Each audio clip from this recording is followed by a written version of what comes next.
अब राज्यपाल बोलती है एक समुदाय के लिए मैं मंगाई थी, पिछड़ा वर्ग के लिए नहीं मंगाई। अरे पिछड़ा वर्ग को कब तक आप अधिकार से वंचित रखेंगे? ये नहीं चलेगा ना। हम भी यहाँ के स्थायी है, हमारा भी अधिकार होना चाहिए। जब संविधान लागू हुआ 44 साल बाद हमको 27% मिला केंद्र में, लेकिन आज तक राज्य की सरकार ने, जिन्होंने भी राज किया, उन्होंने 27% आरक्षण नहीं दिया।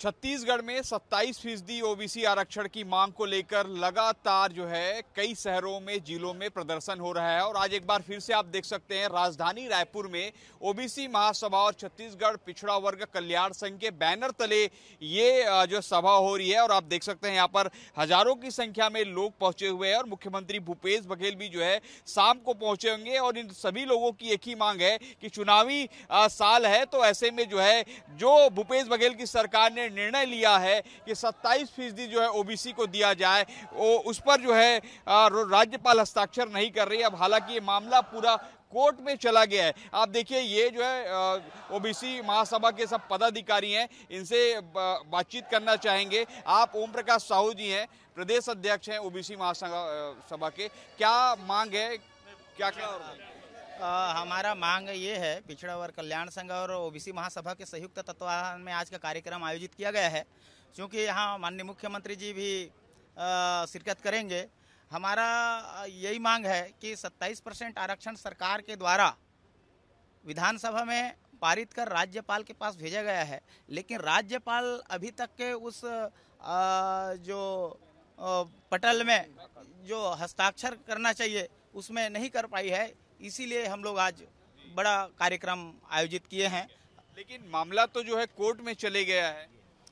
कोर्ट में चले गया है, ये राजनीति प्रोपेगेंडा है कोर्ट में चले जाना। क्योंकि यही कानून 27% आरक्षण जब बिहार में लागू हो सकता है, कर्नाटक में लागू हो सकता है, तो छत्तीसगढ़ के लिए क्यों पेच फंसा है?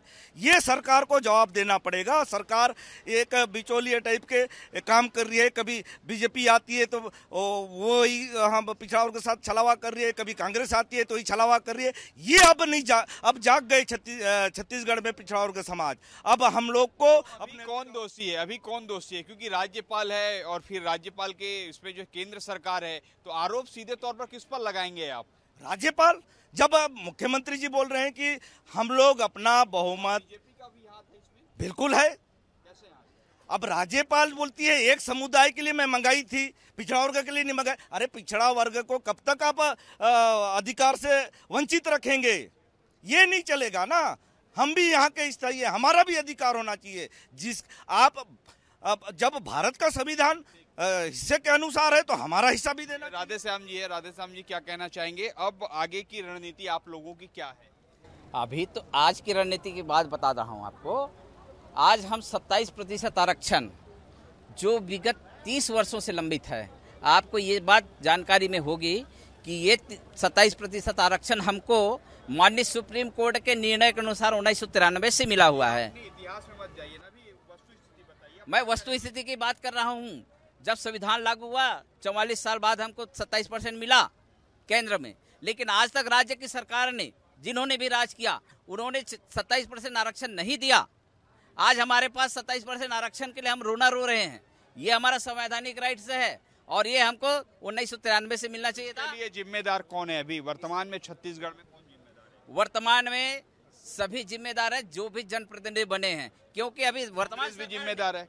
वर्तमान में जो सरकार बनी, वर्तमान में सरकार ने जो 2 दिसंबर को विधेयक पास किया, उसमें मैं कहता हूं यदि हमारे ओबीसी के जितने भी जनप्रतिनिधि हैं वो अपने पार्टी को भूल करके एक घंटा के लिए अपने आप को ओबीसी साबित कर लेते और राज्यपाल के ऊपर दबाव बनाए रहते, तो शायद आज हमको इस मंच में आने की जरूरत नहीं पड़ता। 27% आरक्षण हम लेके रहेंगे और ये तो हमारी अभी जो थाली में परोसा हुआ चीज है, अभी हमारा आंदोलन खत्म नहीं होगा। अभी आपको याद होगा कि जो 58% आरक्षण है उस पर भी कोई अंतरिम जो आदेश है वो नहीं आया है, तो ऐसे में अब 76 हो जाएगा आपको मिला के 27, तो वो कैसे होगा? इसीलिए तो पूरा मामला भी एक तकनीकी पहलू ये भी है। मैं तकनीकी पहलू को भली भांति समझता हूँ। माननीय सुप्रीम कोर्ट के 9 बेंच का जो न्यायाधीश बैठा, वो इंदिरा साहनी जजमेंट में 50% का कैपिंग लगाया गया था, लेकिन आपको अवगत होगा 7 नवंबर 2022 को जो माननीय सुप्रीम कोर्ट ने निर्णय दिया कि ईडब्ल्यूएस आरक्षण 10% यथावत रहेगा। तो क्या ईडब्ल्यूएस आरक्षण 10% लागू होने से क्या 50% कैपिंग बाहर नहीं गया ना। अब उनसे हमें ये सिद्ध होता है आप कह रहे हैं कि नियम बनाया जा सकता है, कानून बनाया जा सकता है। फाइनली ये है कि अब तो चुनाव भी नजदीक है छत्तीसगढ़ में, कुछ दिनों बाद जो है आचार संहिता लगने वाला है। इस स्थिति में संभव नहीं दिख रहा है कि आप लोगों को 27% आरक्षण मिल जाएगा। आप सड़क पे उतरे हैं और क्या करेंगे?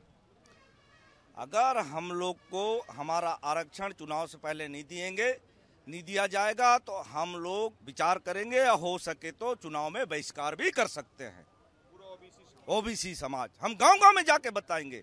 जब हमारा 27% का जब अधिकार नहीं है तो हम वोट देके क्या करेंगे? लेकिन आप बहिष्कार करेंगे तो यहाँ तो कांग्रेस सरकार को नुकसान होगा, क्योंकि कांग्रेस कहती है कि 14 से 27 तो मैं किया हूँ, मुख्यमंत्री भूपेश बघेल कह रहे हैं। तो ऐसे में क्या मुख्यमंत्री को भी सपोर्ट, कांग्रेस सरकार को भी सपोर्ट नहीं होगा क्या? देखिए, सपोर्ट और असपोर्ट का बात नहीं है। हमारा अधिकार, देखो, सपोर्ट करना होता तो जो अभी लागू किए, आपने देखिए हमारे पास डेटा है, जो अभी बच्चों के लिए जो वैकेंसी निकाले, बोले कि हम विधानसभा में 58% पारित कर दिए शिक्षा के लिए। उसके बाद आप राज्य से घोषणा लागू करते हैं कि हमको 14% देते हैं। तो कौन सा नियम है? तो हम लोग सब समझ रहे हैं, जनता पूरी समझ, अगर जनता नहीं समझती तो आज आप बताएंगे कि छत्तीसगढ़ में कितने फीसदी जो है ओबीसी हैं? छत्तीसगढ़ में लगभग 52 से 56% ओबीसी है। छत्तीसगढ़ में मैं बात बता रहा हूँ, अभी जो क्वांटिफाइबल डेटा कमेटी बना था, अमूमन देखा जाए तो लगभग हम लोग 42% आ रहा है। लेकिन हम दावे के साथ ये कहते हैं कि हमारा जो संख्या है इससे अधिक है, क्योंकि क्वांटिफाइबल डेटा कमेटी में प्रचार प्रसार कम हुआ, उसमें हमारा 10 से 20% लोग नहीं जुड़ पाए। ये ठीक है, ये कहना है। तो आपने सुना, ये ओबीसी महासभा और छत्तीसगढ़ पिछड़ा वर्ग कल्याण संघ के पदाधिकारी हैं, जिनका स्पष्ट रूप से कहना है कि अगर इस मामले में कोई अंतिम निर्णय नहीं आता तो जो है विधानसभा चुनाव का भी ये बहिष्कार करेंगे, मतदान नहीं करेंगे। तो ऐसे में अब समझा जा सकता है कि किस तरीके से ओबीसी वर्ग जो है नाराज है। अब देखना होगा कि इसका परिणाम 2023 के चुनाव में क्या देखने को मिलेगा। कैमरामैन मुकेश के साथ सौरभ सिंह परिहार, IBC 24 रायपुर।